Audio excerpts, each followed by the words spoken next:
Salmo 32. Eu vou ler, acompanhe comigo.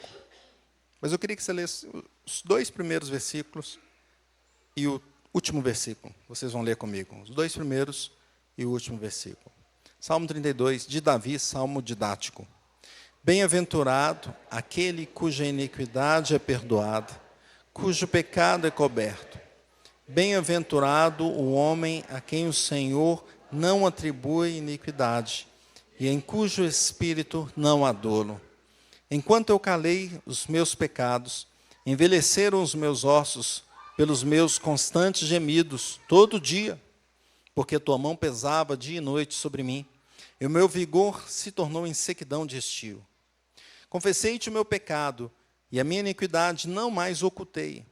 Disse: confessarei ao Senhor as minhas transgressões. Tu perdoaste a iniquidade do meu pecado. Sendo assim, todo homem piedoso te fará súplicas em tempo de poder encontrar-te. Com efeito, quando transbordarem muitas águas, não o atingirão. Tu és o meu esconderijo. Tu me preservas da tribulação e me cercas de alegres cantos de livramento. Instruir-te-ei e te ensinarei o caminho que deves seguir. E sob as minhas vistas te darei conselho. Não sejais como o cavalo ou a mula sem entendimento, os quais com freios e cabrestos são dominados. De outra sorte, não te obedecem. Muito sofrimento terá de curtir o ímpio, mas o que confia no Senhor, a misericórdia o assistirá. Alegrai-vos no Senhor e regozijai-vos, ó justos.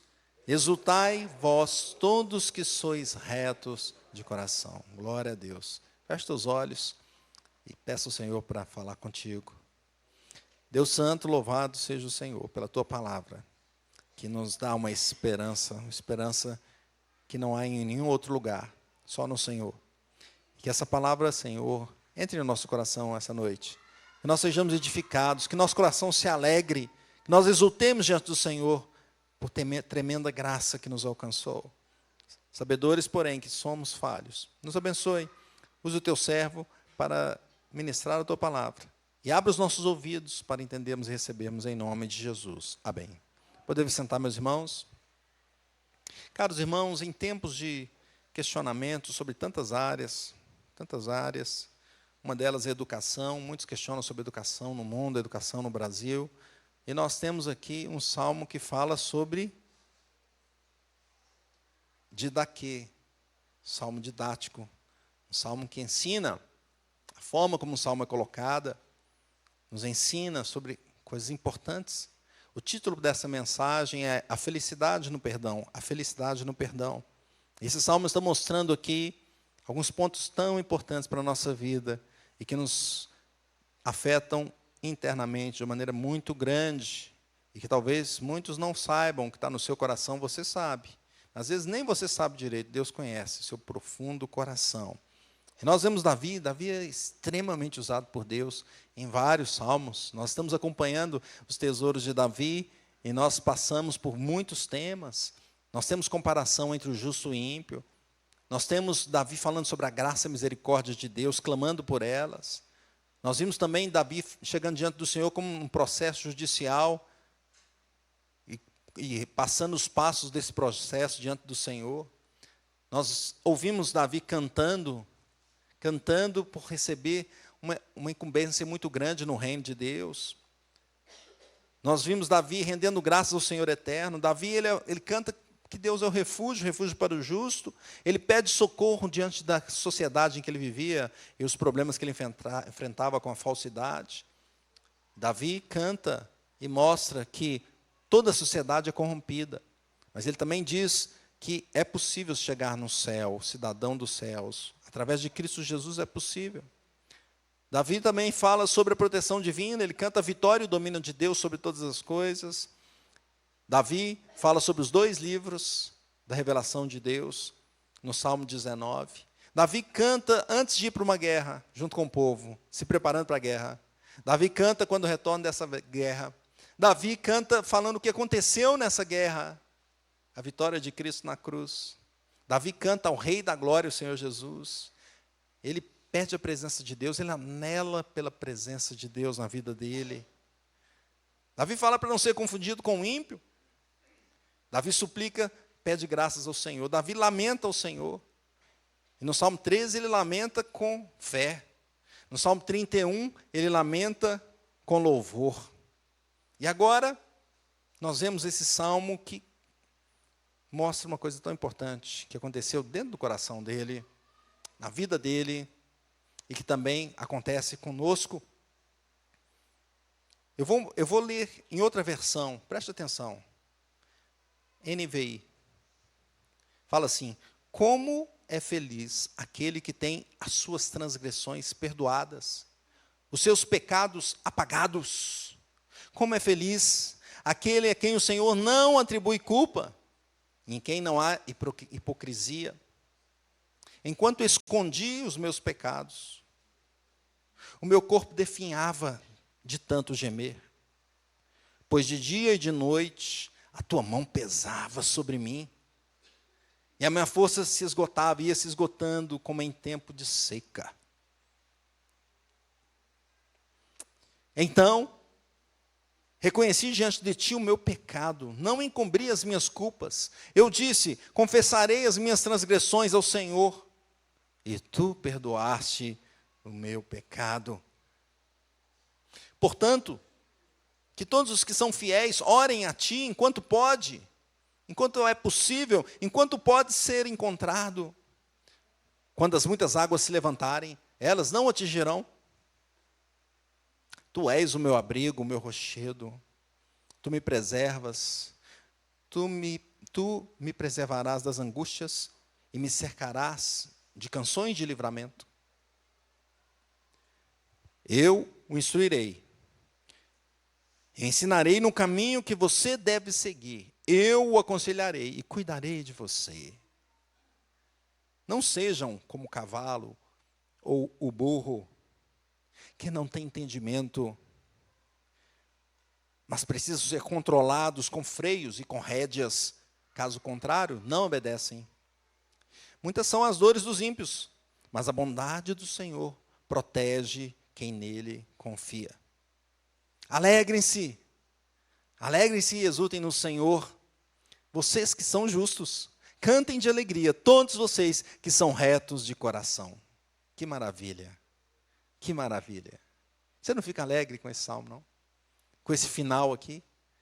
É lógico que o meio dele vai nos dando, não é?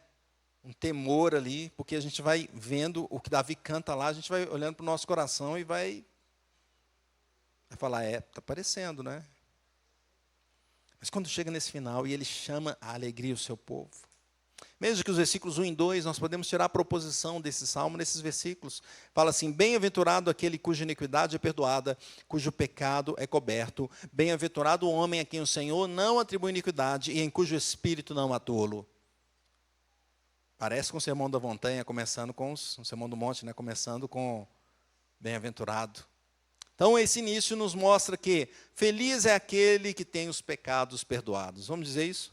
Feliz é aquele que tem os pecados perdoados.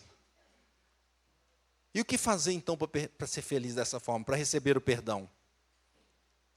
O que fazer para receber o perdão?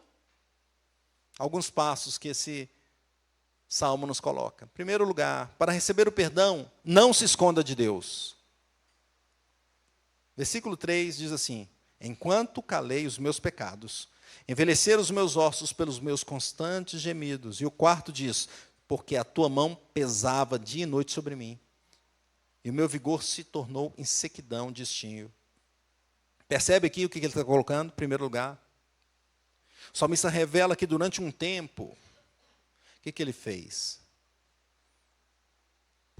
Ele ficou caladinho a respeito das suas faltas, dos seus pecados com relação aos seus pecados com Deus, dos seus erros para com Deus. Caladinho, não falou nada. Parecendo com Adão, quando Adão pecou e se escondeu do Senhor, lá no Éden. É interessante como o homem vem repetindo as mesmas coisas. Ele ficou calado durante um tempo. Para Adão, essa decisão de tentar se esconder não foi boa. Também para Davi, não. O que aconteceu com ele aqui? E ele mostra isso nesse cântico, nesse salmo, que a mão de Deus foi pesando sobre ele.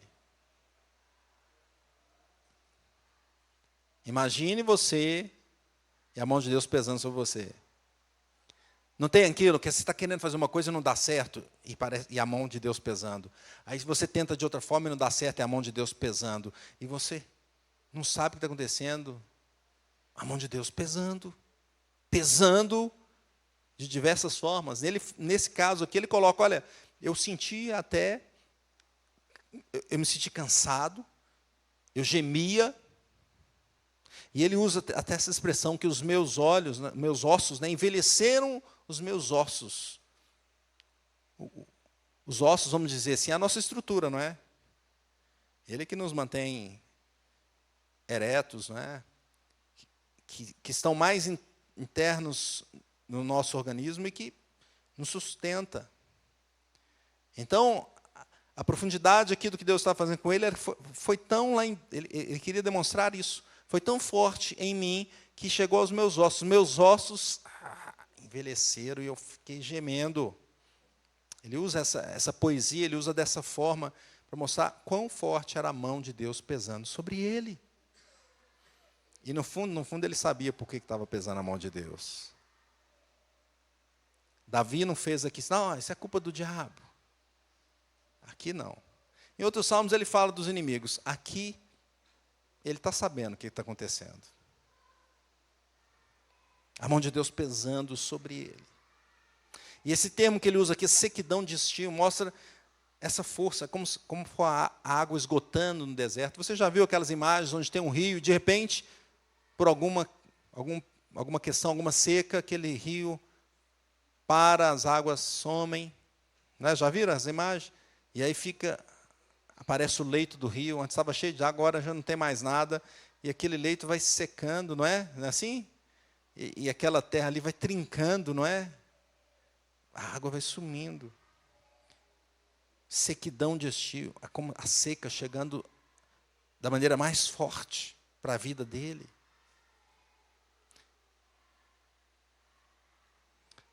Assim Deus pressionava o salmista. E não é apenas um problema dele, porque Deus age da mesma forma conosco. O crente hoje, muitos escondem do Senhor. Muitos querem esconder do Senhor. Primeiro escondem dos que estão do lado, não é? Tem algum erro, alguma falha e não quer mostrar. E quer esconder. Quer fazer tudo nas ocultas. E às vezes não quer nem abandonar, quer continuar fazendo. Mas ele não consegue esconder de Deus. Ele tenta, mas não consegue. E a mão de Deus começa a pesar. Pesar no crente. E aí, aos poucos, ele vai percebendo como o salmista fez aqui. Enquanto calei os meus pecados, Deus foi pesando a mão. Aos poucos, apertando. Não é? E eu estou vivendo a minha vida. Estou vivendo a minha vida. Eu começo a sentir a mão de Deus pesando. Até que começo a perceber também, olha, Deus está pesando a mão sobre mim. Alguns aqui já ficam alertas, outros não. Continuam na mesma coisa, como se nada tivesse acontecendo. Nada tivesse acontecendo, mas está. A morte está chegando. A morte está chegando aos poucos, aos poucos. E não estamos falando, nesse caso, só da morte física, porque essa realmente está chegando para todos nós. Alguém disse que todo mundo tem uma senha. Eu não sei o número da minha senha, né? Não sei se você sabe, mas também não quero saber. Agora, dizem que também essa senha não tem como trocar com o outro, não. Até porque você não sabe a do outro, né? Como é que você vai trocar? Vamos trocar de senha aqui, eu não sei qual é a sua. Vou ficar com a minha mesmo, né? Mas eu não estou dizendo dessa morte aqui física, não é? Aquele que não se atentar neste momento, e a mão de Deus vai pesando e pesando e pesando, e ele não se atentar, ele está caminhando para a morte eterna. Eterna. Hebreus 4,13 diz assim: não há criatura que não seja manifesta na sua presença, Pelo contrário, todas as coisas estão descobertas e patentes aos olhos daquele a quem temos de prestar contas. Não tem como escapar. Um dia nós estaremos diante do rei,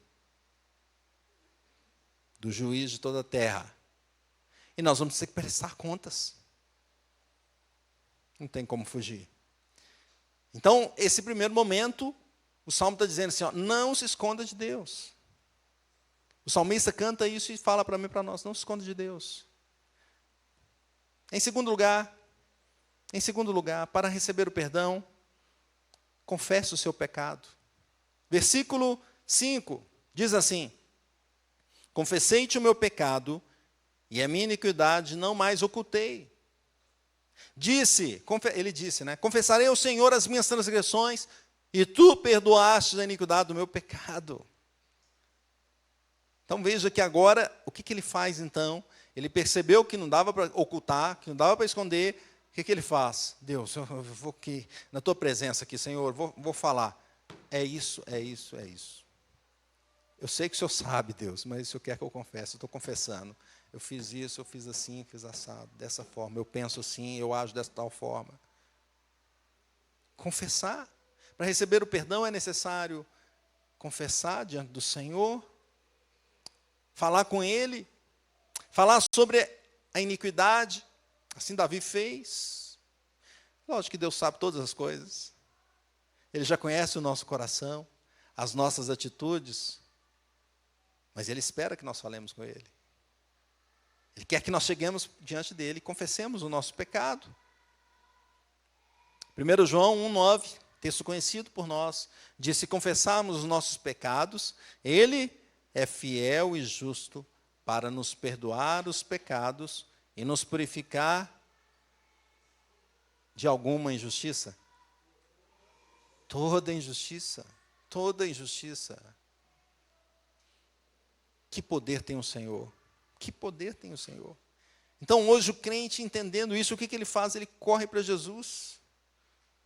Confessa a Deus. Ele sabe do sacrifício de Cristo ali na cruz, nós conhecemos, o crente conhece. Ele não se esconde mais do Senhor, ele procura Deus, Senhor, eu vou confessar. Ele corre para Cristo.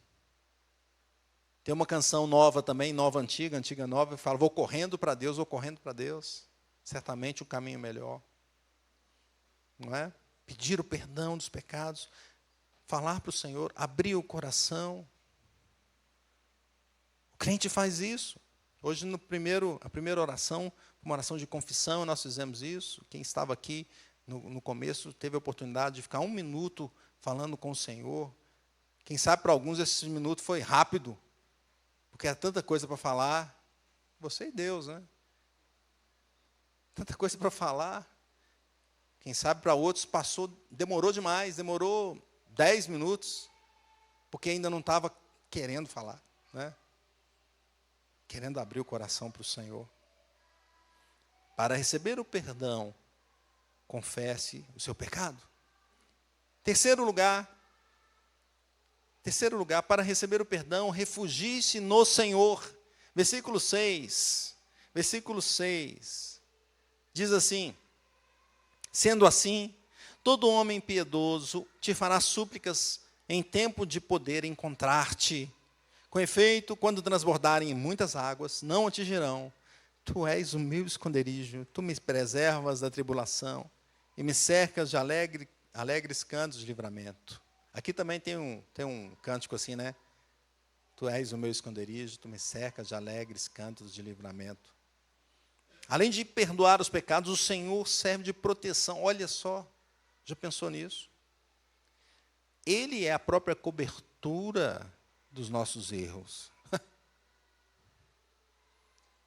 Contra as muitas águas, ele usou essa ilustração aqui, né? As muitas águas que virão nos afetar. Ele é a proteção. Ele mesmo é a proteção. Mas nós pecamos contra Ele? Sim. Nós confessamos a Ele? Sim. E Ele mesmo que nos protege? Dele mesmo? Sim. Porque quando nós pecamos, meus irmãos, nós estamos debaixo da ira de Deus. Nós somos inimigos de quem? de Deus. E tem inimigo pior para você escolher? Ele mesmo nos protege, nos cobre. Nos cobre. Ele é o nosso esconderijo. Ele nos cerca de alegria. Esse é o nosso Deus. Esconde de quê? Esconde da destruição final. Esconde de quê? Esconde da destruição total.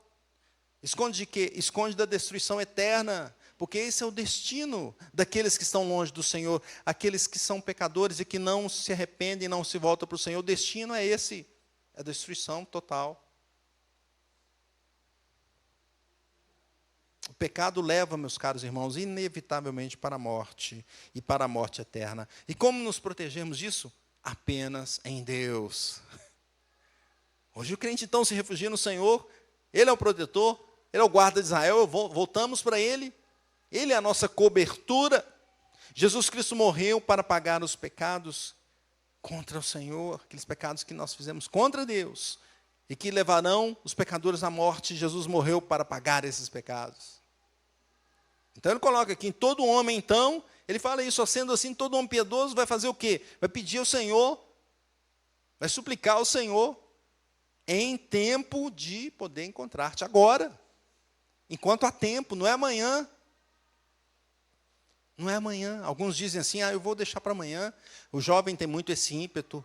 Não, eu quero viver minha vida, eu vou deixar para amanhã. Amanhã, depois. O salmista está falando, em tempo de poder se encontrar. Você não sabe se terá o amanhã. Você sabe? Refugie no Senhor. Refugie-se no Senhor. Ele pode nos proteger, nos cobrir. O sangue de Jesus nos purifica, nos protege. Você lembra da história do povo de Israel? Nós conhecemos a história do povo de Israel na 10ª praga. E o Senhor enviou o anjo da morte. O anjo da morte veio de quem? Deus mandou o anjo da morte. Como ter um inimigo desse? Corra para Deus. Queira ser amigo de Deus, confesse seus pecados, não se esconda dele e busque refúgio nele, porque ele protege. Você lembra do sangue que o Senhor falou para Moisés, olha, vai matar o cordeiro e vai pegar o sangue e colocar nos portais da casa, não é isso? E o anjo da morte vai passar. E quando ele vir o sangue, o que ele vai fazer? Passa direto. Vou para o próximo. O próximo tem sangue? Tem, passo direto. O próximo tem sangue? Não. Então aqui eu vou executar.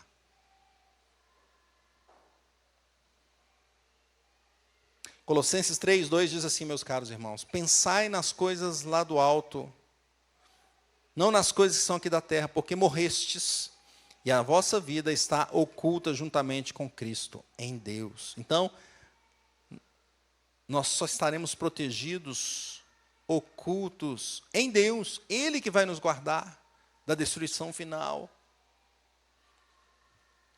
Ele é o nosso refúgio. Devemos correr para Ele, voltar para Ele. Em quarto lugar, para receber o perdão, siga as instruções do Senhor. Vamos dizer isso? Para receber o perdão, as instruções do Senhor. Olha o versículo 8. Diz assim, e aqui nós podemos ver claramente uma mudança de voz. Eu tentei fazer uma entonação aqui, mudando essa voz, né? Não sei se os irmãos perceberam. Mas aqui agora é o Senhor dizendo, né? Davi estava lá falando com o Senhor e tal. Agora é o Senhor dizendo para ele. Fala assim, instruir-te-ei e te ensinarei o caminho que deve seguir. E sob as minhas vistas te darei conselho. Olha, o Senhor dizendo, olha, eu vou instruir. O que eu devo fazer, Senhor? Eu vou te instruir. Eu vou te mostrar o caminho que você deve seguir. E mais, eu vou te dar conselho sobre minhas vistas. Eu vou te ensinar no caminho.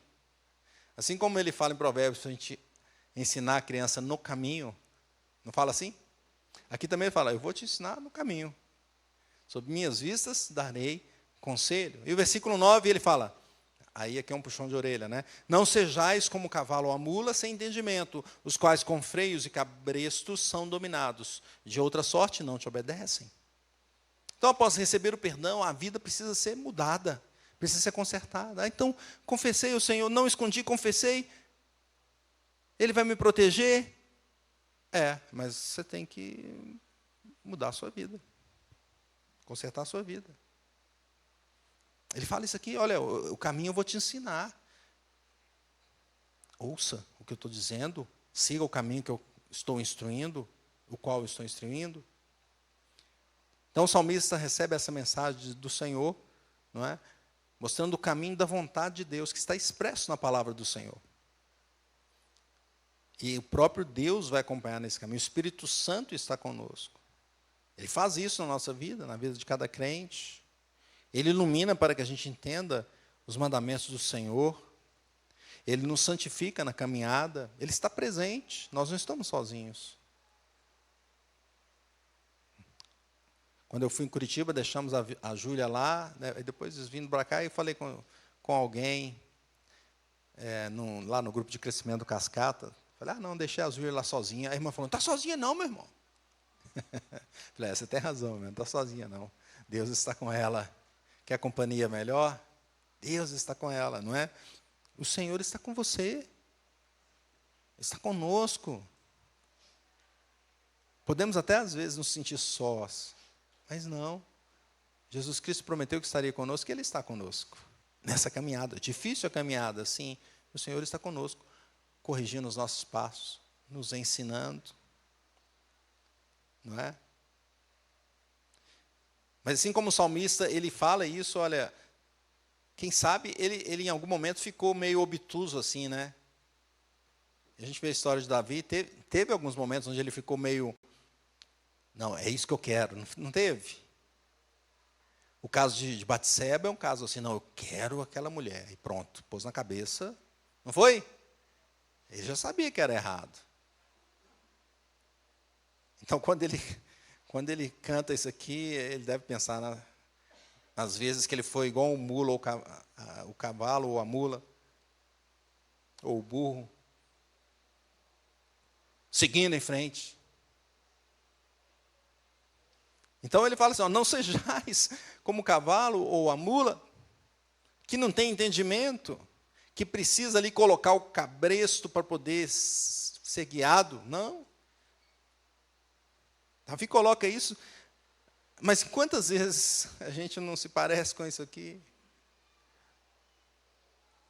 É interessante como a Bíblia fala conosco profundamente, porque ela fala exatamente como somos. Quantas vezes nós somos assim, eu quero aquilo, e é isso que eu quero, e pronto, e vou fazer. Olha, meu irmão, mas será que isso aí vem de Deus? Ou então se é um pecado mesmo que você quer? Olha, isso aí não é de Deus não, irmão. Não, mas eu quero, vou fazer. Não sejais como o cavalo ou a mula. Pelo contrário, busquemos a instrução do Senhor. O que o Senhor diz na palavra dele? Veja que quando a gente pega aquele texto de 2 Timóteo 3,16, nós podemos perceber como a palavra nos corrige. Ela nos coloca no prumo. Ela nos traz a educação correta. Diz assim, toda a Escritura é inspirada por Deus e é útil para. Ela coloca algumas coisas que a Escritura é útil nesse sentido. Fala assim, é útil para o ensino, é útil para a repreensão, é útil para a correção, é útil para a educação na justiça. Então, se a gente está errado, ela corrige, ela repreende, não faz isso não. O certo é assim, corrija essa sua falta, faça isso aqui. Né? Ela nos ensina, e ela dá educação para a justiça, educação completa. E o versículo 17 fala, a fim de que um homem seja perfeito e perfeitamente habilitado para toda boa obra. Então, é um crescimento de perfeição. É um crescimento de busca a ser como Cristo Jesus. Então, para receber o perdão, siga as instruções do Senhor. Hoje o crente, então, faz isso. Nós estamos aqui estudando a palavra de Deus. E quando nós vamos para o grupo de crescimento, e nós vamos levar isso para os nossos encontros nos lares, no grupo de crescimento, para apurar aquilo, entender um pouco mais e praticar aquilo, para que não fique só na nossa cabeça, na nossa intelectual. Quantas pessoas são intelectuais, falam de uma maneira que impressiona, de maneira culta, contudo a prática não tem nada disso, está longe, está distante. O crente, ele busca conectar isso. A Bíblia é nossa regra de fé e prática. Nós entendemos, temos a cultura dela, aprendemos com ela, e nós trazemos isso para a prática, do dia a dia. Quinto lugar, para receber o perdão, confie na misericórdia do Senhor. Vamos dizer isso? Para receber o perdão, confie na misericórdia do Senhor. Versículo 10 diz assim: muito sofrimento terá de curtir o ímpio, mas o que confia no Senhor, a misericórdia o assistirá. Ah, que bênção! Aqui já muda um pouco o humor do salmo, né? Confia no Senhor que a misericórdia vai chegar, a misericórdia o assistirá. Então, o salmista canta que então agora ele não quer continuar em sofrimento, porque o ímpio, olha só, no início fala do ímpio, né? Muito sofrimento terá de curtir o ímpio. Opa, porque o ímpio não confia no Senhor. O ímpio confia nas suas próprias mãos, na sua força. Ele não quer saber de Deus. Ele fala que não existe Deus, ele quer crer que não existe, que Deus não existe, que não há Deus. Contudo, o salmista não, eu confio no Senhor. Então tem uma esperança aí. E a esperança é que a misericórdia do Senhor vai me alcançar. Não que eu vou conseguir, pelos meus méritos, corrigir as minhas bobagens, as minhas falhas, os meus pecados. Não tem como corrigir isso, mas o sangue de Jesus me purifica, e eu confio que o Senhor Jesus está mudando a minha alma, a minha vida, e que Ele vai me levar até o final nessa vitória. Eu confio no Senhor. Assim coloca aqui o salmista essa confiança em Deus. É a confiança que hoje também o crente tem. O crente confia no Senhor, aquele que entende que ele por si só não será santo, não vai resolver o problema da sua vida. Veja que Lutero, por muito tempo, ele ficou assim, falou, como é que eu vou fazer para... Eu peco. Então ele pedia perdão e ele ficava nessa, ele sempre estava lá, ele ia lá ele ia confessar para o outro padre lá, né? E ficava lá 2 horas por dia. O cara falava, para de confessar, meu filho. Às vezes confessava uma coisinha pequena, né? No entendimento do outro padre lá. Aí o padre até falou com ele assim, não, faz o seguinte, faz alguma coisa mais grave para você vir confessar aqui. Né? Mas ele tinha esse sentimento de que, olha, eu tenho que conseguir pela minha... Eu vou confessar até estar limpo. Não é nessa questão, mas é que o sangue de Jesus é poderoso para nos limpar, nos lavar, nos purificar. Então, quando lemos lá em Romanos 4 sobre Abraão, e lá em Romanos 4, Paulo cita esse texto aqui, o versículo 1 e 2, ele cita lá em Romanos 4. Ou seja, é a fé no que o Senhor faz, e o Senhor transforma a minha vida, transforma a sua vida. E assim, então, é a misericórdia do Senhor, não tem outra palavra, é a graça de Deus. Deus teve misericórdia de nós, irmãos. Nós poderíamos estar longe do Senhor. Quem sabe se nós tivéssemos nascido num lugar que nem foi falado do Evangelho. Não é? Quantas pessoas nascem num lugar onde nem se fala da palavra de Deus? Nem sabe do que nós estamos estudando.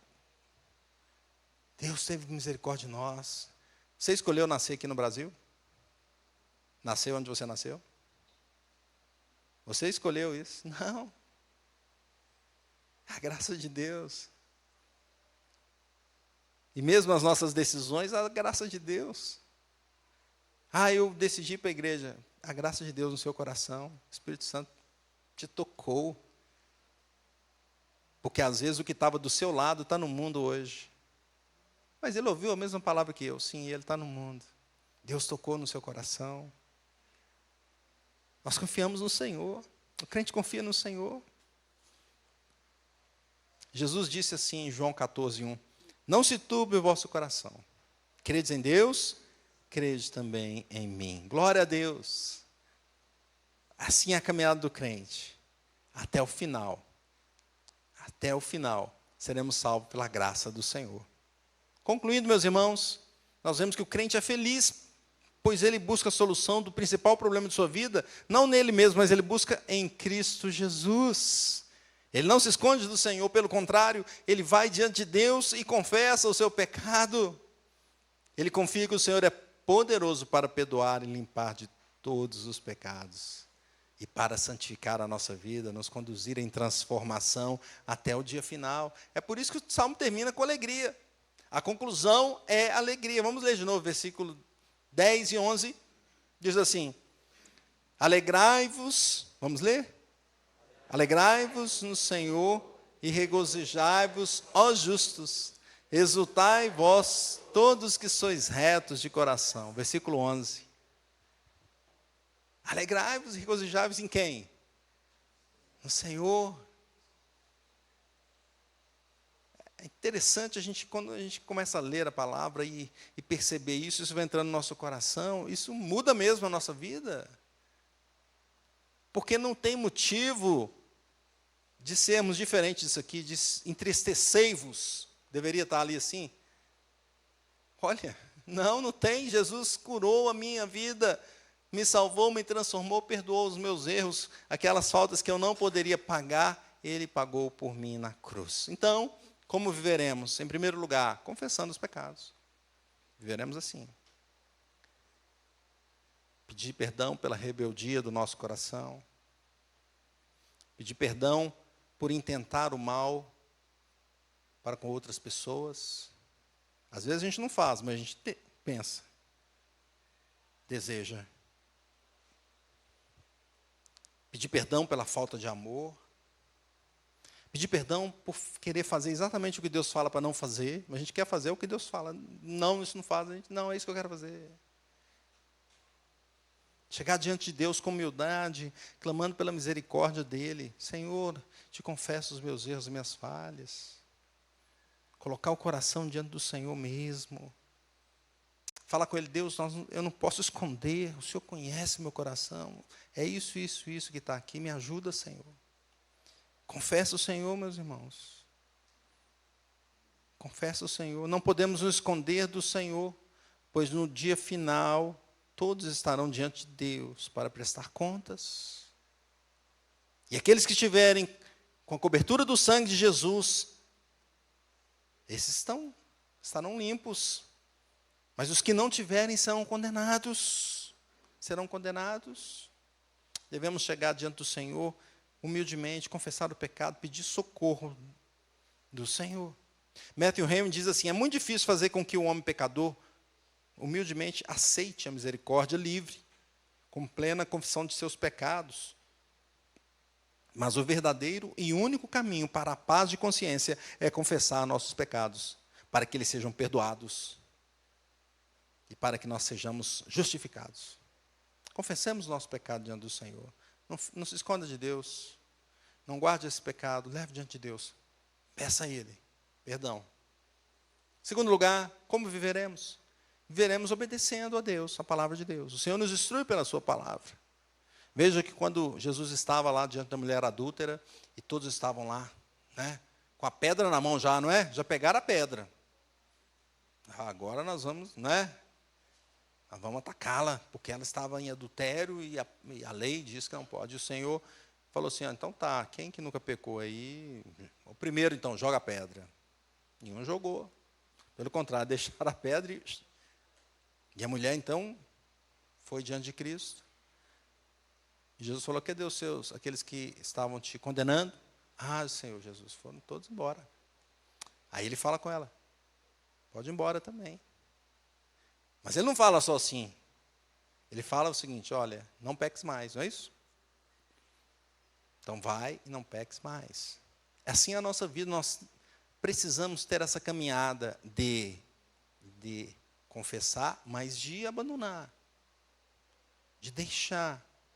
Obedecer a palavra de Deus. O que ela nos diz, é isso que nós vamos seguir. E assim o Senhor vai trabalhando em nosso coração dia após dia. O Espírito Santo vai nos santificando através da palavra de Deus. A educação por si só não resolve, mas a educação certa, pautada na Bíblia, nas Escrituras, ela tem o poder de aperfeiçoar o homem, como diz 2 Timóteo 3,17. Busquemos então o que está escrito, para que sejamos ensinados, repreendidos, corrigidos e para que tenhamos a educação na justiça. Terceiro lugar, como viveremos? Viveremos nos alegrando no Senhor. A maior bênção, o melhor presente, o melhor que poderíamos receber, meus irmãos, é o perdão pelos pecados. E Jesus Cristo te deu. Jesus Cristo nos deu. O mundo pode achar que a melhor bênção é física. Normalmente o mundo faz isso, né? Você tem que ganhar. Se você ganhar dinheiro, você é abençoado. Se você tiver isso, você é abençoado. Se tiver aquilo, você é abençoado. Não é? Não foi assim que os fariseus fizeram diante do paralítico? Jesus falou com ele assim: filho, os seus pecados estão perdoados, não foi? Aí eles falaram, mas ficaram, não falaram, mas pensaram. Jesus conhecia o pensamento deles. Olha, o que vocês estão pensando aí? O que é mais fácil dizer, né? São perdoados os pecados ou levante-te e anda? E Jesus Cristo fala então, olha, para que você saibais então que o Filho tem poder, tem autoridade sobre os homens. Eu te ordeno, filho, levanta-te, toma o teu leito e vai para a tua casa. Jesus deu as duas bênçãos para ele. Não é? As duas bênçãos. Ele estava ali paralítico, agora está andando. A cura do Senhor, que bênção. Contudo, meus irmãos, esse mesmo paralítico está vivo até hoje? Não conheço ninguém que tenha milhares de anos de idade rodando lá no Oriente. Você conhece? Eu creio que ele deve ter morrido, né? Aqui fisicamente. Qual que é a melhor bênção? É a bênção física ou a bênção espiritual? Se ele estiver hoje com Jesus, se ele não desviou no caminho dele, se ele está com o Senhor Jesus, se ele foi perdoado ali pelos pecados e continuou no caminho de santidade, ele está com o Senhor Jesus, na bênção eterna. Nos alegremos, meus irmãos. Nos alegremos, pois essa bênção está diante de nós. Glória a Deus. Portanto, vivamos em exaltação ao nome do Senhor, sabendo que os nossos pecados são perdoados, foram perdoados e serão perdoados eternamente, para a honra e glória do Senhor Jesus. Que Deus nos abençoe. Vamos orar.